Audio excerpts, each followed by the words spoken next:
Hi everyone, आप सब लोगों को सबसे पहले कॉन्ग्रेचुलेशंस कि आपको बीएचयू की पहली मेरिट लिस्ट में कोई ना कोई सीट मिल गई, चाहे वो डिपार्टमेंट मिली हो, मेन कैंपस में मिली हो या एफिलेटेड कॉलेज में मिली हो। अब आपके सामने बहुत सारी नई टर्म्स आई हैं, जैसे कि एक्सेप्ट हो गया, विड्रॉल हो गया, फ्रीज हो गया और अपग्रेड हो गया। ये सारी टर्म्स है, इनके बारे में आप सभी को इन्फॉर्मेशन दूंगा ताकि आप कोई भी गलती ना कर दो बिना किसी टर्म को अच्छे से जाने।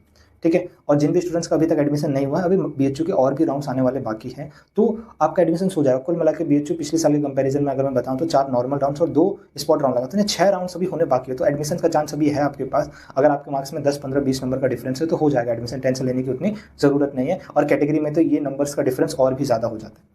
अब आते हैं आपके पोर्टल के ऊपर। अब देखिए, मैं आपको सारे केसेस समझाता हूँ, इसलिए वीडियो को कोई भी पार्ट स्किप मत करेगा, वीडियो को पूरा देखिएगा। क्या पता मैं आपको कौन सी इन्फॉर्मेशन कहाँ दे दूँ और आपको वो आप मिस कर जाए और आपको समझ में ना आए।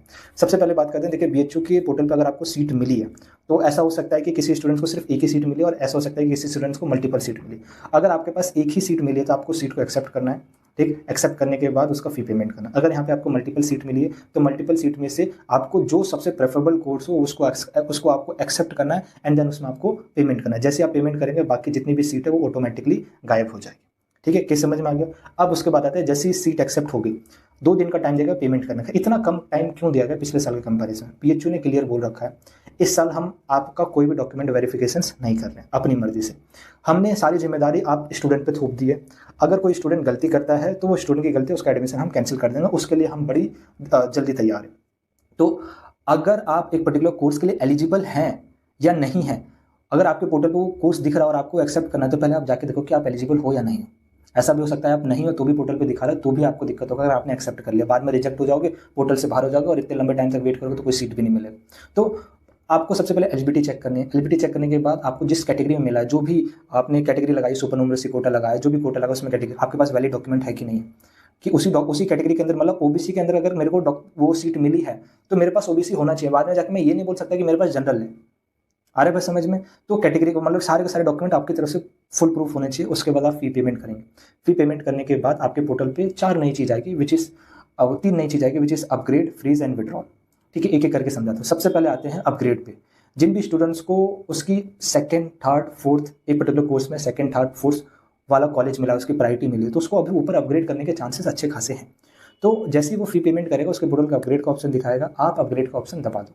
अगर आपकी ऊपर वाली प्रेफरेंस अच्छी है तो, अगर गलत प्रेफरेंस है तो सोच समझ के दबाना। क्या पता अभी जो मिल रखा है अपग्रेड होके आपको वो गलत वाला मिल जाए और फिर बाद में आप वापस मांग नहीं सकते हो। तो एक बार अगर अपग्रेड होकर किसी नए कोर्स, नए कॉलेज में चले गया तो उसके बाद आप उसको वापस ये कह सकते हो कि मुझे पुराना वाला पसंद है, मुझे दे दो। नहीं, ऐसा नहीं होगा। ऑटोमेटिकली इधर से कैंसिल होकर उधर चले जाएगा। तो अपग्रेड आपको दबा के रखना है ताकि आगे फर्दर राउंड्स हो तो आपको अच्छी प्रेफरेंस मिल सके। जो एफिलेटेड में है उसको मेन मिल सके और जो मेन में है उसको अपनी हायर प्रेफरेंस वाला कोर्स मिल सके। ठीक है। अब जिसको अपनी हायर प्रेफरेंस मिल चुकी है तो उसके पोर्टल पर वो अपग्रेड का ऑप्शन नहीं दिखा है। अब मान लीजिए आपका अपग्रेड हो जाता है सेकंड, थर्ड, फोर्थ राउंड में, किसी न किसी राउंड में अपग्रेड हो जाता है। अपग्रेड होकर आपके उस पर्टिकुलर कोर्स में आपकी हायर प्रेफरेंस आपको दे दी जाएगी। ठीक है, जैसे ही आपको हायर आपकी प्रेफरेंस दे दी जाएगी, आप उस हायर प्रेफरेंस को एक्सेप्ट करेंगे। एक्सेप्ट ऑटोमेटिकली भी हो जाता है और क्या पता पोर्टल पर ऑटोमेटिकली नहीं होता तो एक्सेप्ट जरूर दबाइएगा, क्योंकि अगर एक्सेप्ट नहीं दबाया तो, अगर एक्सेप्ट नहीं दबाओगे तो वो सीट तो मिलेगी ही नहीं जिसमें नहीं दबाया, और पुराने वाले तो कैंसिल हो जाएगा, मतलब कहीं के नहीं रहोगे। तो आपको एक्सेप्ट बटन दबाना होगा। अगर आया तो एक्सेप्ट दबाओगे, आपको फिर उसकी फ़ी पेमेंट करनी पड़ेगी। अब उसकी फ़ी पेमेंट अगर इस वाले कोर्स से एडजस्ट करी जाएगी, अगर ज़्यादा है तो जो भी एक्स्ट्रा अमाउंट आपको पेमेंट करना है वो करना पड़ेगा, अगर कम है तो ऑटोमेटिकली एडजस्ट हो जाएगी। और जो एक्स्ट्रा अमाउंट बीएचयू के पास बच गया वो आपको रिफंड करने में 3 से 6 महीने का टाइम लेंगे। इससे जल्दी इससे पहले आपका रिफंड मुश्किल है। ठीक है, ये अपग्रेड होगा। ऐसे करते हुए अपग्रेड चलते चले जाएगा जब तक फर्दर राउंड्स आते हैं। एक बार मिड एंट्री स्टार्ट हो गई, जो कि थर्ड या फोर्थ राउंड से स्टार्ट हो सकती है या स्पॉट राउंड में, जैसे ही मिड एंट्री स्टार्ट हो गई उसके बाद आपको अपग्रेड का चांस नहीं मिलेगा। और नॉर्मल राउंड में आपको जो भी सीट मिली है वही सीट रहेगी। आप सोचो कि स्पॉट राउंड में बाकी स्टूडेंट्स को नई सीट मिले तो मुझे अपग्रेड का ऑप्शन मिलेगा, नहीं, स्पॉट में फिर आपको अपग्रेड का ऑप्शन नहीं मिल सकता। मान लीजिए आपको फोर्थ राउंड में कोई सीट मिली, पहली बार कोई सीट मिला, आप सोचो मेरे को अपग्रेड का राउंड मिलेगा क्योंकि स्पॉट बना रहा है, नहीं मिलेगा। अगर आपको स्पॉट में पार्टिसिपेट करना है तो आपको अपनी करंट सीट को छोड़ना पड़ेगा और मिड एंट्री में 1000 रुपये देके एंट्री करनी पड़ेगी और उसके बाद वापस उसमें पार्टिसिपेट करना पड़ेगा। मतलब फोर्थ में आपको जो मिला या एंड में फोर्थ राउंड तक आपके पास जो भी सीट बची आपको उसके साथ सेटिस्फाई रहना पड़ेगा, क्योंकि स्पॉट में जाके आप पार्टिसिपेट करोगे तो बहुत रिस्की मामला, उसमें सीट मिलने का ना के बराबर चांस है। अपग्रेड का केस समझ में आ गया। आते हैं फ्रीज का।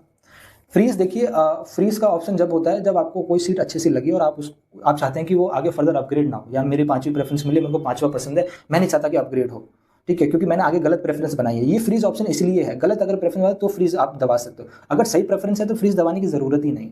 ठीक है, तो फ्रीज प्रेफरेंस आपको कभी भी गलती से दबाना नहीं।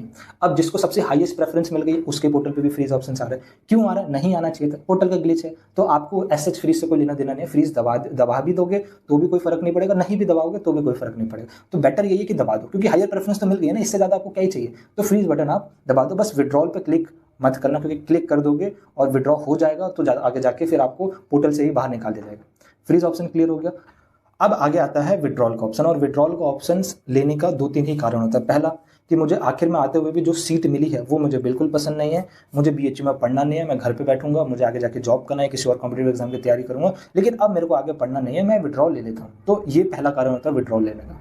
तो विड्रॉल का ऑप्शन मैंने कहा कि एंड तक रहेगा आपके पोर्टल पे, आप जब तक बीएचयू एक लास्ट डेट डिसाइड नहीं करता, और वो लास्ट डेट डिसाइड करने में भी स्पॉट के बाद भी होगा। तो विड्रॉल ऑप्शन आते जाते रहता है, तो आपको हड़बड़ी में विड्रॉल करने की ज़रूरत नहीं है। आपको लास्ट टाइम तक वेट करके रखना है कि मेरे को जो सीट मिल रही है वो आगे फर्दर अपग्रेड होती है कि नहीं होती है, या फिर मेरे को जो सीट किसी और यूनिवर्सिटी में मिलती है कि नहीं। मोस्ट प्रोबेबली लोग ड्यू और जेएनयू या हैदराबाद यूनिवर्सिटी को ही प्रेफर करते हैं, इनमें सीट मिलती है कि नहीं। तो विड्रॉल आपको अगर करना है तो विड्रॉल बटन पे जैसे क्लिक करो, वो आपसे 1000 रुपीज़ पेनल्टी फीस मांगी जाएगी। आप 1000 रुपये पेनल्टी फीस देते हो, देने के बाद आपका एडमिशन टोटली कैंसिल हो जाएगा। कैंसिल होने के बाद जितना भी अमाउंट आपने बीएचयू में कोर्स के लिए अप्लाई करा था वो अमाउंट आने में 3 से 6 महीना लगेगा, लेकिन वो पूरा का पूरा अमाउंट आपको रिफंड कर दिया जाएगा। रिफंड करने के लिए 2 अलग अलग बैंक अकाउंट हो सकते हैं, एक जिससे आपने कोर्स की फी पेमेंट करी, एक जो आपने डॉक्यूमेंट में इन्फॉर्मेशन डालते हुए डाला। हो सकता है कि डॉक्यूमेंट में जो आपने इन्फॉर्मेशन डाली है वो आपने खुद की डाली है, अपने रिलेटिव से, अपने घर में से किसी की डाली, लेकिन पेमेंट आपने किसी रैंडम पर्सन से कराई। इसलिए रैंडम पर्सन से कराते समय 10 बार सोचिए। क्यों? क्योंकि बीएचयू रिफंड करते समय पिछले साल भी और इस साल भी रिफंड करते समय इन दोनों बैंक अकाउंट में से किस में पेमेंट डालेगा ये किसी को नहीं पता। तो अगर आप किसी रैंडम पर्सन से भी पेमेंट करा रही है, साइबर कैफे वाले से भी, आपको अगर उनसे पैसा लेना होगा तो फिर बाद में आपको जाकर दिक्कत होगी, या एटलीस्ट पूछना भी होगा कि रिफंड आए कि नहीं होगा, तो आपको बड़ी परेशानी होगी।